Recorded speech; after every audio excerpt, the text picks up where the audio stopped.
What if I told you that you are already the man you were created to be right now, today? The only problem is that we need to hack away. We need to eliminate and cut off everything that's not really you. I love this story about Michelangelo. He was the genius, the sculptor, the painter who sculpted the masterpiece, the Statue of David. And they asked him, legend has it, how did you create this masterpiece? And Michelangelo was said to say, well, I looked at the marble block and I looked at the block that everyone kind of passed up, no one really saw as special. And you know what? I saw the masterpiece within it. And what I started to do was I just started to hack away or eliminate everything that wasn't David. And so for you and me, it's the same thing. You are already within the marble block. The masterpiece is already there. The person you were created to be is already within you. You don't need anything else externally, but you do need to let go and to shed and to eliminate all the stuff that's not really you. So in today's video, I'm going to talk about 3 things we need to let go. 3 things that if you let go and shed, by definition, you would be becoming more of the man you were created to be. And that is a masterpiece, my friend. So that said, there are 3 things you need to shed if you want to become the man you were created to be. And it is limiting thoughts, limiting words, and limiting actions. If you do those 3 things, you will become more you every single day. So number 1 is limiting thoughts. And I'll just share my examples that come to mind for me. You know, for me, I always thought, well, that's just who I am. You know, I've always been this way, therefore I'll always stay this way. But the reality is we can change who we are. We can change what we think, what we believe, what we say, what we do, and therefore change our reality. So you and me are never stuck for good. We can always change. We can take ownership of our life. The second thing that I think a lot of us think is, oh, why does this always happen to me? Life is not happening for me. I'm in this victim mindset, like, dang, it happened to me again, right? But the truth is, life is happening for you. It's happening for us. We get to change the way we see life and therefore see life happen differently to us because we're embracing it. We are welcoming life happening because we know it's happening for us. And if you're like me, you believe in God, I know God's working all things together for my highest good. Not just my good, but my highest good. So I'm going to believe that and not believe a limiting thought that life is just happening to me. And the third example of a limiting thought is taking anything someone says personally.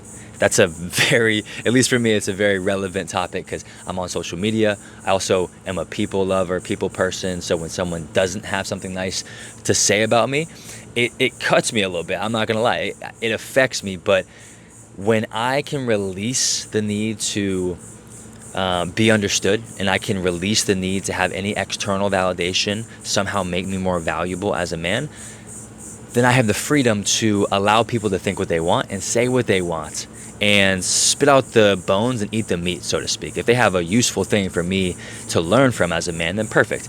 But if it's just a personal attack or a personal thing like that, I can just shake that off. So if something's negative on social media, I can release that because I know people can't make or break me. Only God can do that, and He already made me. So here we are. Don't take things personally. Find the useful comment or truth, and then reject the rest. The second thing we need to shed is limiting words. The best example for me with this idea was after college baseball, after my first job. I was looking to try to get away from corporate America, trying to, carve my own path, get into more health, fitness, and more of my passions. And so I remember distinctly a moment in Columbus, Ohio. I was at my wife Gigi's conference for her business, and I was helping her out. And I walk into a gym, and my friend, a coach named Alex, says, "Hey, Brian, how's your business going? How's your business venture, Be Fit, going?" And I said, man, I'm just trying to make it work. I'm trying to make it happen. I think it's gonna work. I think it's good. And he just looked at me, just shaking his head the whole time. He's like, dude, you'll never make it with that attitude and with those words, more importantly. He's like, I'm trying. That is failing. You're not going to win or succeed like that. And so I said immediately, I was like, no, you're right. I get that. I'm making it work. The thing is, in that moment, I didn't believe it, but I said it. And from that moment on, I kept saying it. Whenever I said I'm trying or I think, I'd say, no, I'm doing and I know. And that's when it changed, because I started living like that. So the words came first and my reality and actions followed next. And so sometimes you need both. They're working in tandem. Switch your words, change your life. And then when you change your life, you'll switch your words as well. So they're working in tandem. The second example is even before that, after college, and maybe around the same time. So it's probably pretty similar, but I would speak this over my life. People said, hey, Brian, what do you do? Or tell me about yourself. And I had always go, hey, I'm just a washed up athlete. Self-deprecation, right? And some of that's jokingly, but a lot of that I internalized. And so I think I'm just a washed up athlete. How do you think I'm living life? And I'm not sure what that statement is for you, whether it's an identity statement or a personal worth statement, but you and I are not just what we do. We're so much bigger than the roles in which we play and serve.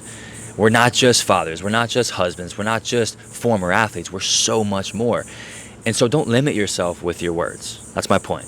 Do not limit yourself, especially with the words, I am, fill in the blank.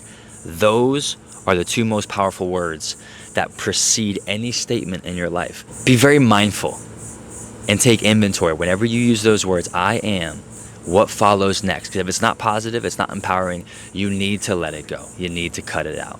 And finally, the third thing we need to shed and let go is limiting actions. And I think the number one most important example of this is quite simply just breaking promises with yourself. Look, the man you see in the mirror, that is the most important man to build trust with. You must build respect and trust and rapport with the man you look at in the mirror. That's exactly who needs to trust you the most and be your biggest fan. So if you say I'm gonna wake up at 6 a.m. to go work out, and you scroll social media too long, or you stay up late, you go to a party, whatever that looks like, and you sleep in till 7, and you just go through the motions that day, that is one day. So if that happens, it's okay. It's not going to define you. But if that becomes a pattern, what do you think that's going to do for your self-respect and self-rapport and self-trust? That eats away at the man you were becoming, at the man you were made to become and be. So don't break promises with yourself. If you say you're going to go for a run at this time, do your best to go make that happen. It's the little wins that you and the man in the mirror know and feel that make the biggest difference in life. I think for me, a great example is consuming like way more than I create.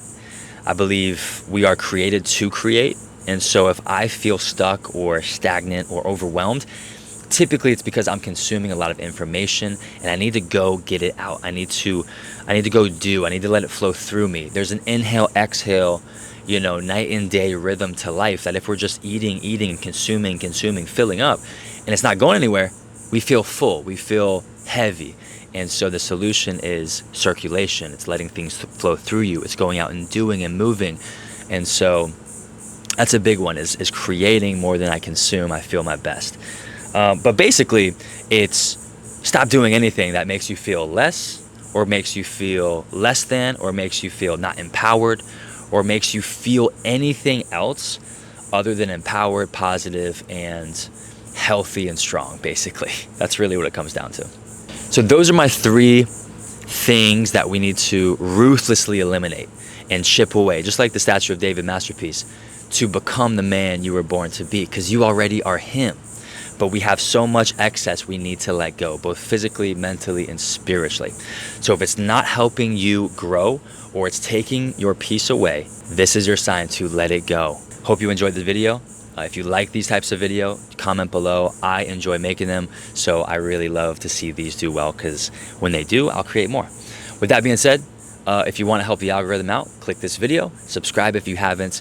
Either way, regardless of that, thanks for watching. I love you. I see you. And let's keep becoming the masterpiece within. See you next time.